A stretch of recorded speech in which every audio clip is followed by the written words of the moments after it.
భ్రష్టు పట్టించే కార్యక్రమం జరుగుతుంది అని. ప్రజాస్వామ్య పద్ధతిలో ప్రజాస్వామ్యబద్ధంగా ఎన్నిక కాబడ్డ ఎంపీటీసీలను, జెడ్పీటీసీలను, కౌన్సిలర్లను, ఇలా అనేక పదవుల్లో ఎన్నిక కాబడ్డ ఈ ప్రజాప్రతినిధులను ఈరోజు చంద్రబాబు నాయుడు గారు అనే వ్యక్తి తనకు బలం లేకపోయినా, తన పార్టీ గుర్తు మీద తాను గెలిపించుకునే పరిస్థితి తనకు లేకపోయినా, వేరే పార్టీ మీద గెలిచిన వ్యక్తులు వీళ్ళు అని తెలిసి ఉన్న, తానే ముఖ్యమంత్రిగా ఉన్నాడు, తానే ప్రజాస్వామ్యాన్ని పరిరక్షించాల్సిన బాధ్యతలో తానే ఉన్నాడు అన్న సంగతి కూడా తనకు తెలిసి ఉన్న, తానే దగ్గరుండి స్వయంగా ప్రజాస్వామ్యాన్ని ఖూనీ చేస్తూ ఉన్న పరిస్థితి ఈ రాష్ట్ర రాజకీయాలలో ఈరోజు జరుగుతూ ఉన్నాయంటే అది ఎంతటి దౌర్భాగ్యపు పాలన అని చెప్పడానికి వేరే ఉదాహరణ అవసరంలా. నాకు బాగా గుర్తుంది, అప్పట్లో ఎన్నికలు జరిగినప్పుడు మన గవర్నమెంట్ వచ్చిన తర్వాత 2 సంవత్సరాల తర్వాత ఎన్నికలు జరిగాయి. ఆ రోజు ఎన్నికలు జరిగినప్పుడు కూడా కోవిడ్ లాంటి మహమ్మారిని ఎప్పుడు మనం చూడాల. మనం ఎన్నిక ప్రమాణ స్వీకారం చేసింది జూన్లో ప్రమాణ స్వీకారం చేసాం. ప్రమాణ స్వీకారం చేసిన కొద్ది నెలలకే మార్చి కల్లా కోవిడ్ లాంటి మహమ్మారిని చూసాం. రాష్ట్ర చరిత్రలో ఇలాంటి ఘటన జరుగుతుంది, ఇలా కోవిడ్ లాంటి మహమ్మారి ఇలా ఉంటుంది, ఇలా వస్తే కోవిడ్ లాంటి మహమ్మారి వస్తే పక్కన పెట్టిన పరిస్థితులు ఏ రోజు వైఎస్ఆర్సీపీ ప్రభుత్వంలో ఎప్పుడు జరగల.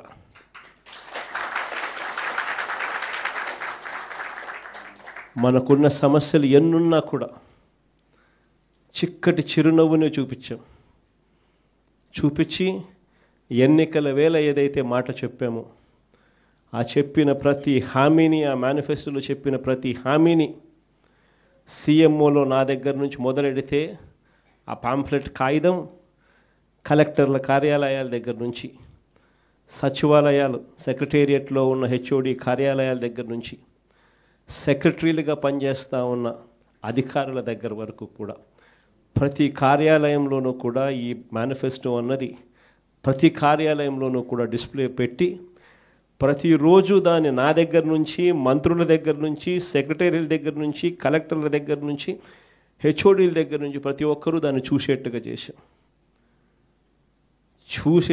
చేసి ప్రతిరోజు దాని గురించి ఆలోచన చేసి ఏకంగా ఎన్నికల్లో మేనిఫెస్టోలో చెప్పిన హామీలన్నీ 99% అమలు చేసిన పాలన ఏదైనా జరిగింది అని అంటే అది వైఎస్ఆర్సీపీ పాలన అని చెప్పడానికి గర్వపడతాను.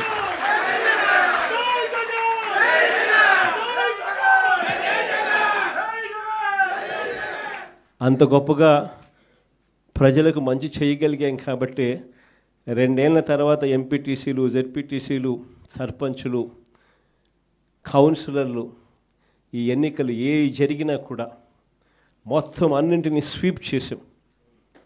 దాదాపుగా 86%, 88% స్థానాలు ప్రతి చోట కూడా మనమే గెలవగలిగాం.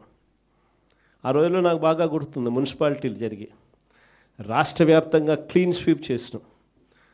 దాదాపుగా 120 చిల్లర ఎలక్షన్స్ క్లీన్ స్వీప్ అయిపోయిన తర్వాత కూడా కేవలం 2 చోట్ల మాత్రం, తాడిపత్రిలో అయితే నాకు బాగా నెంబర్లు కూడా గుర్తున్నాయి, వాళ్ళకు 18, మనకు 16, కేవలం మనకు వాళ్ళకు తేడా 2. మన ఎమ్మెల్యే అన్నాడు లాగేద్దాం సార్ అన్నాడు, నా దగ్గరికి వచ్చి లాగేద్దాం అన్నాడు. ఎమ్మెల్యే నేను హౌస్ అరెస్ట్ చేయించిన, నేనే స్వయంగా మన ఎమ్మెల్యేని హౌస్ అరెస్ట్ చేశాడు, ఎన్నిక సవ్యంగా జరిగించిన.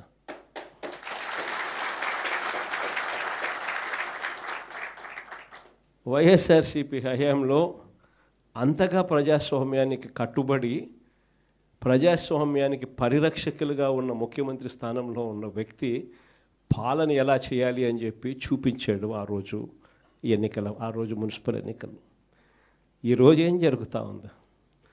దగ్గరుండి ప్రజాస్వామ్యాన్ని ఖూనీ చేస్తూ ఉన్నారు, దగ్గరుండి ముఖ్యమంత్రి స్థానంలో ఉన్న వ్యక్తి తాను కుప్పంలోనే తాను ఇదే పని చేస్తూ రాష్ట్ర వ్యాప్తంగా ప్రతి చోట కూడా ఇదే చేయమని చెప్పి తన ప్రతి ఎమ్మెల్యే అభ్యర్థికి తన నియోజకవర్గాల్లో ఉన్న వాళ్ళందరికీ కూడా ఇదే మాదిరిగా ప్రోత్సహిస్తూ ప్రజాస్వామ్యాన్ని దగ్గరుండి ఖూనీ చేస్తూ ఉన్నారు.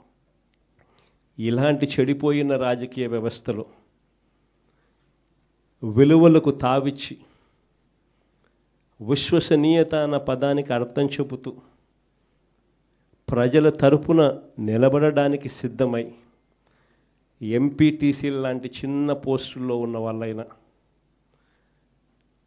కౌన్సిలర్ల వంటి చిన్న పోస్టుల్లో ఉన్న వాళ్ళైనా, జెడ్పీటీసీల వంటి చిన్న పోస్టుల్లో ఉన్న వాళ్ళైనా ఏకంగా చంద్రబాబు నాయుడు గారి ముఖ్యమంత్రి స్థానంలో ఉన్న వ్యక్తికి కూడా, అయ్యా చంద్రబాబు, రాజకీయాలు నీ మాదిరిగా కాదు చేయాల్సింది, మమ్మల్ని చూసి నేర్చుకో అని చెప్పి చంద్రబాబు నాయుడికి గుణపాఠం చెప్పే పరిస్థితిలో రాజకీయాలు చేసిన మీకు హ్యాట్స్ ఆఫ్ చెప్తూ సెల్యూట్ చేస్తా ఉన్నా. ఎందుకనంటే రాజకీయాలలో విలువలు, విశ్వసనీయత అన్నది ఎంత అవసరమైన పాయింటో ఈ ఒక్క ఉదాహరణ చెప్తాం. ఈరోజు నేను ఒకటే చెప్తా ఉన్నా, కళ్ళు మూసుకొని కళ్ళు తెరిచేసరికి సంవత్సరం అయిపోయింది. మరో 3 సంవత్సరాలు కూడా కళ్ళు మూసుకొని కళ్ళు తెరిచేసరికి మరో 3 సంవత్సరాలు కూడా అయిపోతుంది. కానీ ఒకటే చెప్తా ఉన్నా, ఈరోజు కూడా గర్వంగా కూడా చెప్తా, ఈరోజు కూడా వైఎస్ఆర్సీపీకి సంబంధించిన ఏ కార్యకర్త అయినా కూడా, ఎంపీటీసీ కావచ్చు, వార్డు మెంబర్ కావచ్చు, సర్పంచ్ కావచ్చు, కౌన్సిలర్ కావచ్చు, జెడ్పీటీసీలు కావచ్చు, ఎవరైనా కూడా వైఎస్ఆర్సీపీకి చెందిన ఏ కార్యకర్త అయినా రాష్ట్రంలో ఏ ఇంటికైనా కూడా వెళ్ళి గర్వంగా తలెత్తుకొని చిక్కటి చిరునవ్వుల మధ్య గర్వంగా వైఎస్ఆర్సీపీ కార్యకర్తలు మేము అని చెప్పుకునే పరిస్థితి ఈరోజు వైఎస్ఆర్సీపీ కార్యకర్తలకు మాత్రమే ఉంది. నేను అడుగుతా ఉన్నా ఈరోజు చంద్రబాబు నాయుడు మహానాడు అని చెప్పి పెద్ద పెద్ద డ్రామాలు చేస్తూ ఈరోజు ఏదో పెద్ద ప్రోగ్రాములు పెడతారు.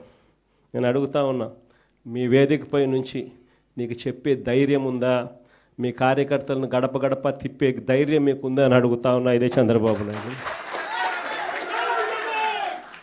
కారణం, తెలుగుదేశం పార్టీకి సంబంధించిన ఏ కార్యకర్త అయినా కూడా గడప గడప ప్రోగ్రాం చేస్తూ ఏ ఇంటికి వాళ్ళు వెళ్ళినా కూడా ఆ ప్రతి ఇంట్లోనూ కూడా చంద్రబాబు నాయుడు గారు ఎన్నికలప్పుడు ఇచ్చిన మేనిఫెస్టో ఆ ప్రతి ఇంట్లో వాళ్ళ దగ్గర కాపీ ఉంది.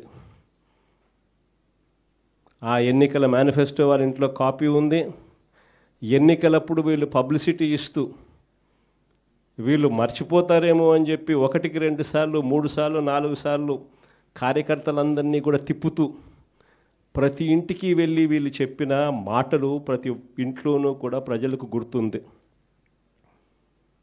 వీళ్ళు ఇచ్చిన బాండ్లు ప్రతి ఇంట్లో కూడా ఈ రోజుకి ఉన్నాయి.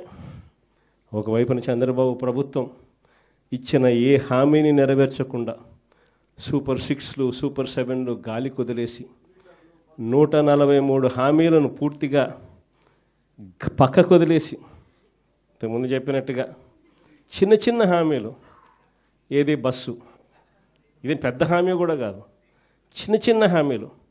మా కడపలో మహిళలందరూ ఎదురు చూస్తూ ఉన్నారు, ఎప్పుడెప్పుడు చంద్రబాబు ఇది చెప్తాడా, ఎప్పుడెప్పుడు ఇది అయిపోతుందా, విశాఖపట్నం పోయి అట్లా రావచ్చు కదా, పొద్దున పోయి సాయంత్రానికి విశాఖపట్నం రావచ్చు కదా అని చెప్పి మా వాళ్ళందరూ ఎదురు చూస్తూ ఉన్నారు. ఇటువంటి చిన్న హామీలు కూడా పట్టించుకునే పరిస్థితుల గ్యాసు, అది ఇంకొక చిన్న హామీ. ఆ గ్యాస్ కూడా కనీసం ఆ సిలిండర్లన్నీ కరెక్ట్గా ఇచ్చినాడంటే అది మోసమే. ఇటువంటి చిన్న చిన్న హామీల దగ్గర నుంచి మొదలు పెడితే 143 హామీలకు గతి లేదు, సూపర్ 6కు గతి లేదు, సూపర్ 7కు గతి లేదు. మరోవైపున చూస్తే రాష్ట్రంలో పరిస్థితి ఎలా ఉంది? మరోవైపున వ్యవస్థలన్నీ పూర్తిగా నిర్వీర్యమైపోయిన పరిస్థితి. చదువులు పూర్తిగా పడకెక్కే, గోరుముద్ద స్కూళ్ళల్లో నాసిరకం ఫుడ్తో తినలేని పరిస్థితిలో ఈరోజు స్కూళ్ళు ఉన్నాయి. స్కూళ్ళల్లో ఇంగ్లీష్ మీడియం పడకేసింది. 3వ తరగతి నుంచి పిల్లలకు టోఫుల్ చెప్పిస్తూ, టోఫుల్ను ఒక పీరియడ్గా ఇంట్రడ్యూస్ చేస్తూ మన పిల్లలు గొప్పగా ఇంగ్లీష్ నేర్చుకోవాలని ఆరాటపడిన మన పాలనతో చూస్తే వీళ్ళు వస్తూనే టోఫుల్ పీరియడ్ని ఎత్తేసినారు. నాడు నేడు పనులు ఆగిపోయాయి. 8వ తరగతి పిల్లల చేతుల్లో ట్యాబులు కనిపించాల్సింది ట్యాబులను కూడా దూరం చేసినారు ఈ పెద్ద మనిషి చంద్రబాబు నాయుడు పాలనలో. అమ్మ ఒడి ఇస్తూ తల్లులను ప్రోత్సహించాల్సింది పోయి అమ్మ ఒడికి పంగనామాలు పెట్టినాడు ఈ పెద్ద మనిషి చంద్రబాబు నాయుడు.